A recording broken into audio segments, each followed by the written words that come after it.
Bonjour, ici Louis-Martin McArdle et bienvenue au Bulletin.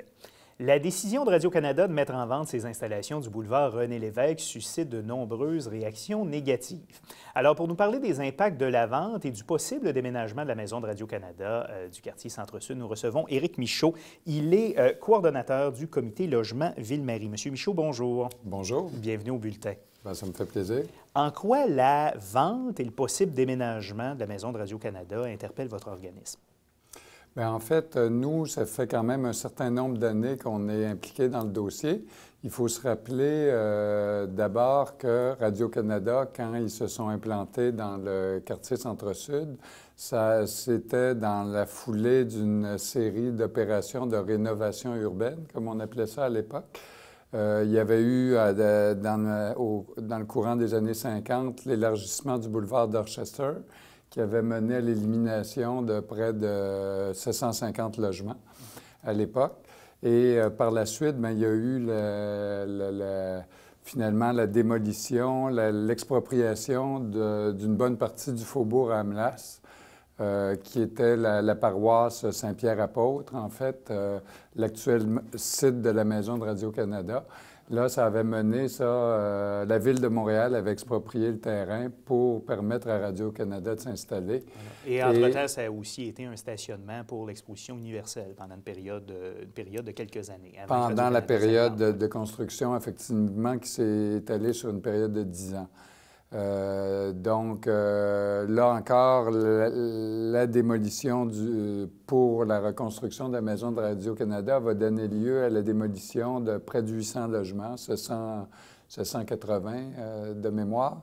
Il y a eu de nombreuses usines aussi dans ce quartier-là, des restaurants, des épiceries, des garages. En tout cas, c'est un quartier complet qu'on a rasé pour qui a été remplacé par des studios de télé, une tour et bon, des bureaux administratifs. Et de grands stationnements extérieurs aussi. Et aussi de grands stationnements extérieurs aux deux extrémités du complexe. Mais en quoi, justement, le fait qu'il y ait ce déménagement-là possible, en quoi ça vous interpelle et en quoi ça vous inquiète, votre organisme?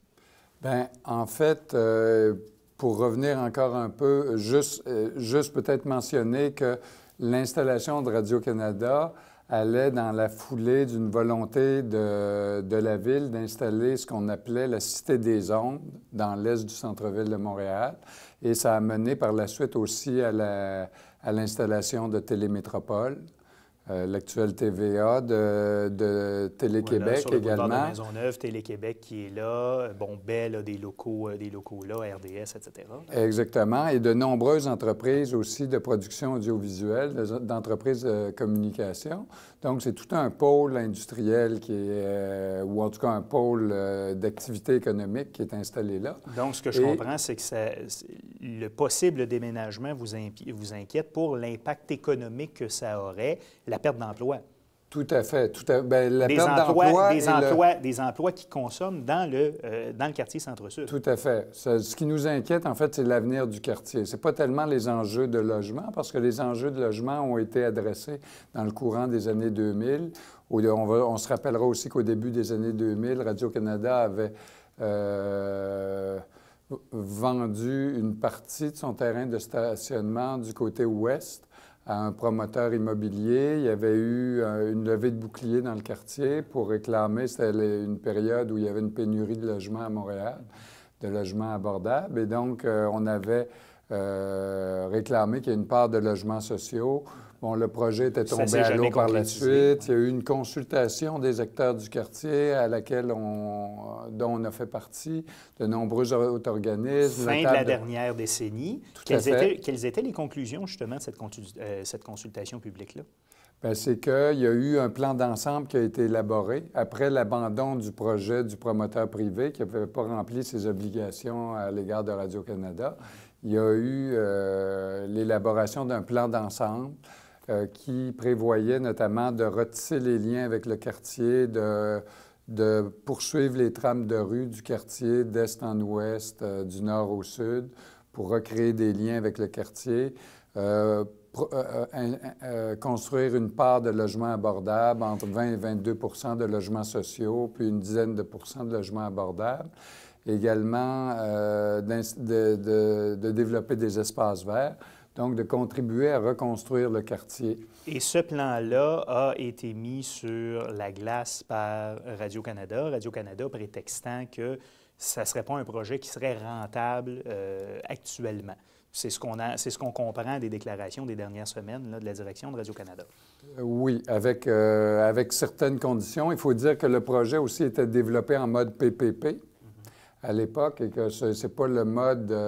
Disons que c'est moins populaire maintenant que ça l'a été peut-être à une certaine époque. Et on a constaté avec l'expérience que ce type de projet-là est très rigide, impose beaucoup d'obligations juridiques notamment, puis des frais... Et c'est une forme de développement de projet qui est assez rigide et peut-être que ça aussi fait partie de la donne.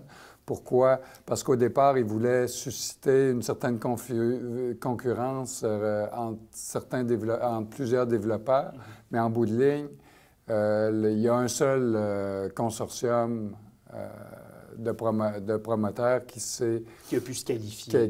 Qui s'est rendu jusqu'au bout du processus.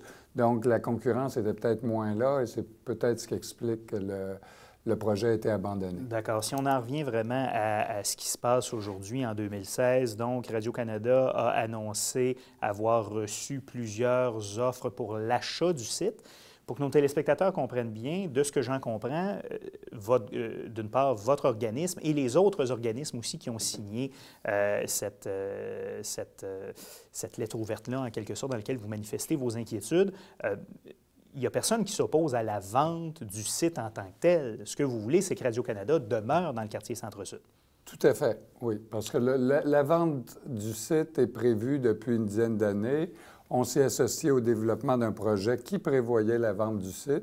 Déjà à l'époque, Radio-Canada avait annoncé ses intentions de vendre l'ensemble du site et de devenir locataire des nouvelles installations qui seraient construites pour l'accueillir.